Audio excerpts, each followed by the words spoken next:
and we are joined by Dr. Mbulelo Nokwequ, who is the head of the Department of Small, or should I say, Economics and Small Business Development, including Tourism and Environmental Affairs. He speaks to us from Bloemfontein this morning. Dr. Nokwequ, thank you very much for your time. Describe the situation.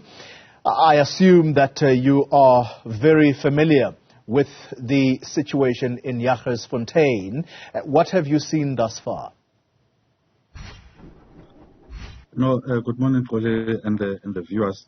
No, the situation in Jagersfontein, unfortunate as it is receiving full attention from government and all other sector stakeholders. I would just want to indicate that as I was listening to the mayor, it is correct that due to the rains that have fallen in the area over the last 48 hours, there was some overflow from the second dam, what the company refers to as Dam 10, which is, I'm informed, a freshwater reservoir for the water that was used in the operations there. So there was some overflow, and the water that was flowing flowed through the sludge that was already there on the ground from the previous collapse. And as people saw that sort of greyish water flowing, there was an assumption that there was a second dam wall collapse. But the engineers, both from government departments and Jagersfontein developments, were on site last night, and they were able to give us the assurance that there's no imminent danger to life or property. And in fact, work was done there to contain any further drainage. And the road, which was closed yesterday, the R704, has now been opened, and the pumping and the removal of the sludge is continuing apace. Yeah. Dr. Nokwequ, you head up a very important portfolio there, and as mentioned, perhaps let me repeat for the viewers, you are the head of the Department of Economics, Small Business Development and Tourism, including Environmental Affairs. How is this affecting business in this town, and include in there the environmental impact as a result of this collapse of the dam wall? Yeah, naturally, the economy of the town, smaller cities, has been negatively affected, and is going to be further affected by the fact that the operations at that site have been halted. We have sent a team. I think they are there today to basically engage with local business and assess the situation as to how the economy there has been affected and how is it going to be affected or impacted upon in the medium to long term. So we have a team there that's going to be working with the local stakeholders. But that area is also a predominantly agricultural area. We have huge farm land in and around that area, and our colleagues from agriculture and rural development have been on the ground engaging with farmers in the area, assessing the losses in terms of those who are doing livestock farming, but also the damage to the grazing land, and any other damage to the infrastructure such as fencing and boreholes and so forth. So that work is being assessed, and the kind of interventions that are needed are being developed in conjunction with the farmers that were affected. Yeah. On the environmental side, there's a team of scientists who have been doing work to check, to assess the damage that has been done on the environment. But in the main,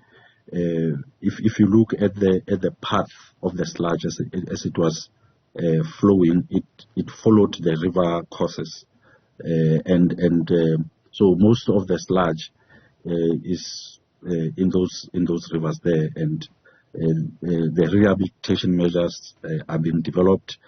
For example, what we are recommending immediately is that the sludge that is on the riverbanks, we must work very around the clock to make sure that it's removed, so that as the rainy season comes, the sludge does not get washed downstream. So even one of the most important dams in that area, which is called Jagersfontein Dam, is being monitored on a daily basis just to check the silting and any other issues that may be there in the water. But currently, we have not picked up anything, but it's a situation that we're monitoring on a daily basis, and that we'll report on as and when we find anything. You mentioned a very important element there, and that is the rainy season that is upon us.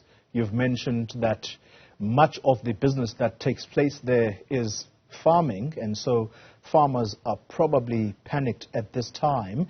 Are you able to give a timeline of when it is that you think this sludge, toxic sludge, might I add, could be removed so that it does not get washed down?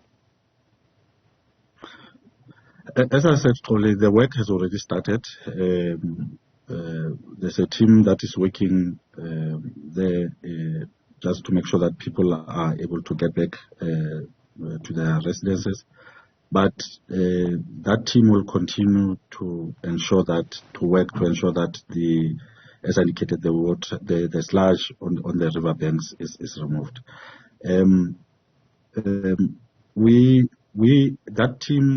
There's a team that sits on a daily basis at 2 that receives the reports from the ground and of the people who are doing work on the ground, and we will, as we update that report, there's going to be a comprehensive report on the scientific work that has been done and with clear timelines on what can be done by when. But now the work has already been started. We will get a clearer picture by the end of this week in terms of how much, what type of resources do we need and how long do it take us.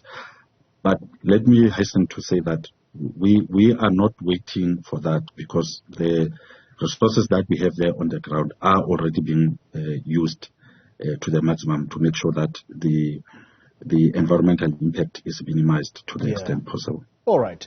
As you continue to assess the situation there, Dr. Nokwequ, talk to us about the two elements that you've mentioned now. So on the business side, people's businesses have been affected hugely, and include in that equation the community, which has suffered huge losses. Are you able to give us at least preliminary figures as to what the cost of the entire damage might be? But here's a very important point, and that is, who is going to bear the cost of this damage? Yeah, that picture is currently being developed. As I said, there's damage on agriculture and associated infrastructure. There's damage on just road infrastructure, water and sanitation infrastructure, and roads. And there may be businesses who may have not been directly impacted upon, in a sense that their physical structures were not destroyed, but they are affected indirectly because, everything came to a standstill. There was no electricity. Other people left town and so forth. Those are the issues that we are currently trying to quantify. What has been the impact on the town in general as a result of this? But the second part of your question is who's going to foot the bill. There's work that the government is currently doing on the ground, but there's also engagement with that company to say these are the damages, and there's going to be an engagement tomorrow with a company, and I'm sure legal people from both sides will have to engage further on the issue. But government is in the process of engaging that company to make sure that there's a sense of agreement in terms of what needs to happen now going forward. But as I indicated, we are not, because people have been affected and people want solutions now.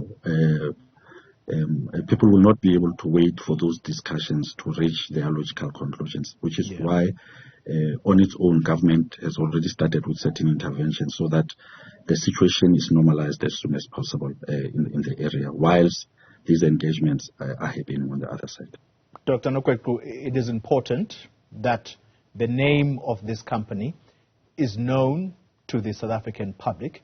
Who are they, and did they at least lend a hand at the funeral service of the 70-year-old Aaron Moswewu? That's the person who we understand would have been buried on Saturday, and he died as a result of that very first collapse which released the toxic sludge.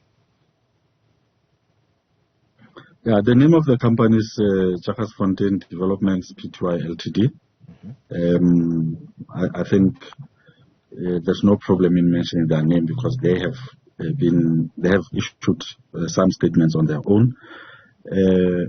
I myself could not attend the funeral on Saturday as I was attending to other matters, but I'm informed that there was no representative from the mine.